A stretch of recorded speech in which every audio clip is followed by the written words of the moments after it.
pleurs du nouveau-né sont un moyen d'expression pour lui. Pas le seul moyen, mais effectivement, quoi qu'il ait envie de dire dans ses ressentis inconfortables qu'il pourrait vivre, eh ben, il va pleurer parce qu'il n'a pas les mots pour le dire. Par exemple, les différentes raisons pour lesquelles il peut pleurer, ça peut être par exemple la faim. Et ça, ben, voilà, si vous allez voir d'autres signes avant-coureurs pour exprimer de la faim. Et puis parfois, quand ça fait un moment qu'il a essayé d'exprimer qu'il avait faim, ben, il va se mettre à pleurer pour dire que maintenant il a vraiment très faim. Après, ça peut aussi exprimer un inconfort. Et puis là, ça peut être s'il a froid, s'il a trop chaud. On est souvent inquiet à trop les couvrir, ou bien alors tout d'un coup, ils ne sont pas assez couverts. Puis ça peut être effectivement inconfortable pour eux. Ou qu'ils ont, par exemple, la couche mouillée, ou qu'ils ont fait à sel et que c'est inconfortable pour eux. La fatigue, c'est une raison souvent fréquente pour laquelle le bébé pleure. C'est pas forcément facile de trouver son sommeil. Le sommeil de nouveau-né fera office d'une vidéo à part entière. Et ce qui fait que l'enfant fatigué en peut plus, mais a de la peine à s'endormir et il va pleurer pour chercher de l'aide et puis essayer de trouver son sommeil. Après, il y a tout ce qui est des douleurs. Un nouveau-né, il doit apprendre à digérer. C'est quelque chose qu'il ne faisait pas dans le ventre de sa maman. Et tout d'un coup, son système digestif se met en place. Et les premières semaines de vie sont souvent très compliquées au niveau digestif. Et du coup, les maux de ventre sont une grande part des pleurs du bébé. Si c'est ça, ben voilà, on a parlé de tout ce qui est des pleurs, des maux de ventre. Vous pouvez aller vous référer à cette vidéo, si c'est la raison des pleurs de votre enfant. Et puis après, il y a d'autres douleurs qu'il peut avoir, votre enfant. Par exemple, les douleurs au niveau de la tête, dans les premiers jours de vie, suivant la naissance qu'il a eue. Il peut avoir un hématome ou une bosse sérosanguine, des choses qu'on a pu vous expliquer, ou s'il a été aidé à être sorti avec une ventouse, des forceps, que ça a été compliqué au niveau de la naissance elle-même, toutes les pressions qu'il y a eu sur sa tête peuvent lui créer de la douleur. C'est vrai que la ventouse, on la sous-estime un petit peu. Je sais pas si toi, t'avais déjà fait en tant que sage-femme, des fois, ça nous est arrivé soit de faire le gag ou comme ça, de se poser une ventouse sur le bras. Puis on prend ça un peu à la rigolade parce que finalement, sur les enfants, on a tendance un peu à la sous-estimer. Et n'empêche que quand on nous l'a posé une fois sur le bras, on regarde plus jamais un enfant pareil qui a eu une ventouse. Parce que vraiment, puis nous, on nous l'a juste posé sous le bras. On n'a pas eu la naissance avec une petite traction qui va avec une naissance par ventouse. Donc, si on avait ça de notre tête qui était vraiment prise avec un hématome, je pense qu'on dormirait pas forcément très bien non plus, ou qu'on aurait de la douleur. Et la douleur de l'enfant, c'est aussi important de savoir que ça ne fait pas si longtemps qu'on la considère. Il y a eu tout plein d'années, on croyait que les bébés ne ressentaient pas de douleur, donc on leur faisait des opérations sans anesthésie et tout ça. Et c'est vraiment assez récent malgré tout qu'on la considère, donc c'est pas forcément rentré dans les mœurs toujours de penser à ça. Donc de la même façon qu'on parle ventouse, forceps, mais aussi pour des situations différentes, pour vous, la naissance, elle vous a pas laissé de marbre. C'est un événement marquant de votre vie vous allez vous en souvenir longtemps. C'est quelque chose qui va fonder aussi la personne que vous allez être et qui, pour certains, est quelque chose de très positif, un vécu qui les a confirmés dans plein de choses. Puis pour d'autres, ça peut être un vécu qui est lourd, difficile, qui a été très confrontant pour plein de choses, que ce soit pour le père et pour la mère, mais aussi du coup pour l'enfant. Là, nous ne sommes pas non plus égaux et il y a plein d'enfants qui ont besoin de retravailler aussi ce qui s'est passé à la naissance. Un petit truc, c'est toujours de poser la question quand il y a des enfants qui pleurent à des heures bien précises la journée, tous les jours. Si vous réfléchissez, qu'est-ce qui se passait durant sa naissance à ce moment-là, des fois c'est assez bluffant de se dire, mais en fait, c'est exactement au moment où ça s'est intensifié et puis que ça allait pas. Ah ouais, en fait, votre enfant, il vous raconte tous les jours que ça a été difficile pour lui jusqu'au jour où vous arrivez à l'accueillir peut-être dans ce qu'il a à exprimer et qu'il puisse aussi lui le digérer. Le stress, c'est aussi un facteur qui va faire pleurer l'enfant. Il faut savoir que l'enfant, il arrive dans un nouvel environnement comme si nous, on débarquait sur une nouvelle planète avec plein d'autres codes qu'il ne connaissait pas. Donc, toutes les choses qui sont nouvelles, elles sont stressantes. Et l'enfant, dans son système, il y a en fait la situation pas de stress, tout va bien.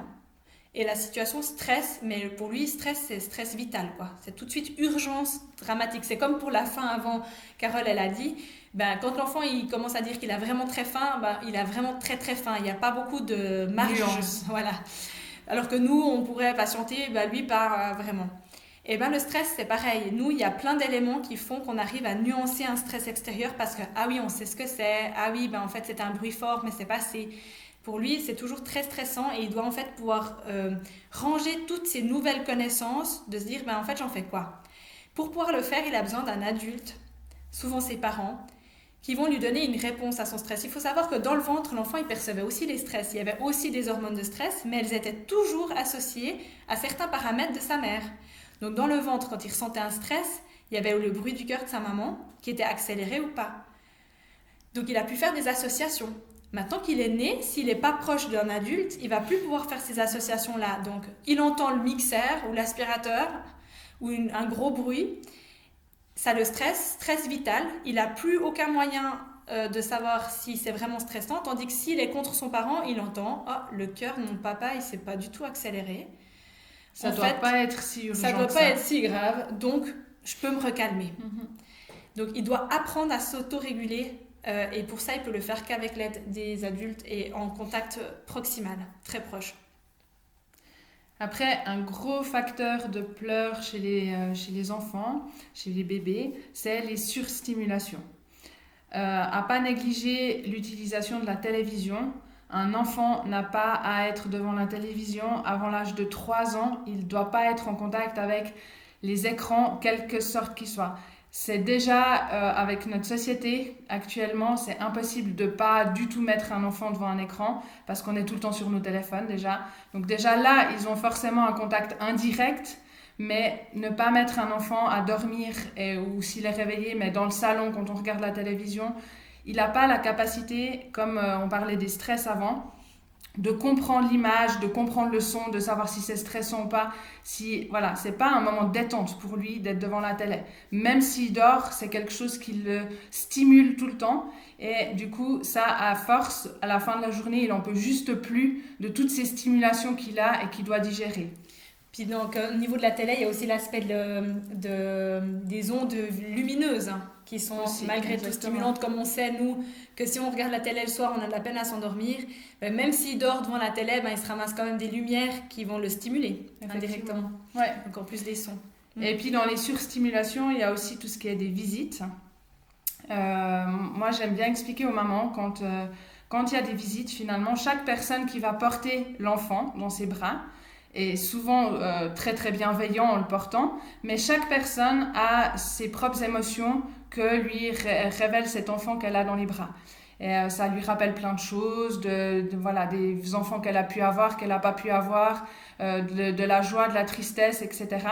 Et les enfants sont vraiment des éponges. Donc quand ils se retrouvent dans les bras de visite qui peuvent ressentir des émotions intenses, l'enfant il va tout pomper sans comprendre ce qui se passe vraiment. Et puis du coup, ça génère en lui aussi des stress et de la stimulation qui après vont être inconfortables pour lui à un moment donné. Et du coup, le fait en plus de passer souvent de bras en bras... En plus, oui, c'est ça. Si en plus il y a plein de visites, c'est même pas une visite dans la journée, c'est qu'il y a toute la famille qui va le porter. Et puis du coup, il est porté, ballotté de bras en bras à ressentir les émotions de chaque visite qui est présente. Et puis après, à pas négliger, c'est tout ce qu'on peut avoir comme stimulant que la maman pourrait boire et manger si elle allaite. Donc si tout d'un coup, pas boire trop de café ou trop de thé ou de boissons sucrées. Il y a certains enfants chez qui ça faisait déjà rien, même pendant la grossesse. Il y a des mamans qui m'ont dit moi je buvais un coca, ça faisait rien. D'autres mamans qui m'ont dit j'ai bu un coca pendant ma grossesse, mon enfant il a pas arrêté de bouger pendant les heures qui ont suivi et c'était même inconfortable parce que je l'ai bu le soir puis qu'il a bougé toute la nuit. Voilà, ça va dépendre des enfants, mais à pas négliger si vous allaitez de pas consommer trop de boissons sucrées ou de boissons qui sont... Donc théine et caféine, quoi. Voilà, et exactement. Sucre. Et ça me fait penser aussi, quand on parle aux stimulants, une raison aussi fréquente de pleurs au tout début chez les nouveau-nés qu'on ignore des fois et puis qu'on sous-estime, c'est juste dans les situations où la maman, elle est fumeuse. pendant la grossesse, l'enfant il a reçu sa dose de nicotine. Si à allaitement, il y a une forme de sevrage qui va se faire progressivement parce qu'il y a quand même aussi une partie de la nicotine qui passe dans le lait. Mais si par hasard il n'y a pas d'allaitement, ça peut faire un sevrage assez brutal pour l'enfant qui peut être similaire à un sevrage pour les adultes et faire qu'il soit passablement nerveux et irritable. Donc dans ces cas-là, c'est très important juste que vous puissiez le repérer, en avoir conscience, puis en parler à un professionnel pour voir comment vous pouvez aider votre enfant dans cette période-là qui peut être aussi un petit peu difficile pour lui. Puis finalement, dans les différents pleurs, il y a tout ce qui est des pleurs du nouveau-né. Des pleurs du soir, excusez. Et du coup, ça va faire l'objet d'une vidéo à part, parce que c'est un sujet en soi.